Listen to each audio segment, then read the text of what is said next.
გაგვიზიარა ის ისტორია თუ რატომ გადაწყვიტა რომ დაეწერა მამამისის შესახებ წიგნი, რომელიც უკვე მეორე მსოფლიო ომს შეეხება, მაგრამ ამაზე ცოტა მოგვიანებით მინდა დაუბრუნდე ისევ და ისევ პირველ წიგნს, იმიტომ რომ პირველი რედაქტორი იყო მამა და ეს კავშირი მამასა და შვილს შორის იყო განსაკუთრებული, იმიტომ რომ ამ პერიოდს მწერალი იხსენებს როგორც საოცარს, უჩვეულოს. ამ პერიოდმა მას ძალიან ბევრი რამ მისცა, არა მხოლოდ როგორც მწერალს, არამედ როგორც ადამიანსაც.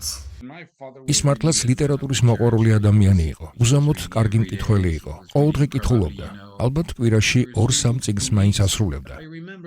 მახსოვს მუშაობის დროს, როდესაც უბრალოდ რაიმეს შემისწორებდა, ძალიან კეთილგანწყობილი იყო და სულ მეუბნებოდა. ჩემი აზრით ასე უკეთესია. არასოდეს მეუბნებოდა პირდაპირ. ეს ასე უნდა იყოს. როდესაც ვინმე გეუბნება რაღაცას, როდესაც რამე ისე არ გამოგდის ან ისე არ არის როგორც უნდა იყოს, ღირს იმის გაბედვა და კითხვა რატომ. თუ ადამიანმა გიპასუხა რატომ, დიდი ალბათობით ეს ძალიან კარგი რჩევა, რომელსაც უნდა მოусმინო.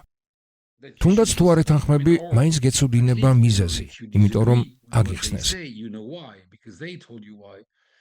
მაგრამ როდესაც ადამიანები გეუბნებიან ეს უნდა იყოს ასე, ეს უნდა იყოს ისე და შენ ეკითხები რატომ, ისინი მხოლოდ გიყურებენ და ვერ გპასუხობენ.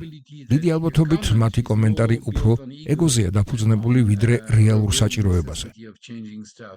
ვიცოდი რომ მამაჩემი არასდროს მეტყოდა ისეთ აზრს თუ ვერ უპასუხებდა კითხვას რატომ.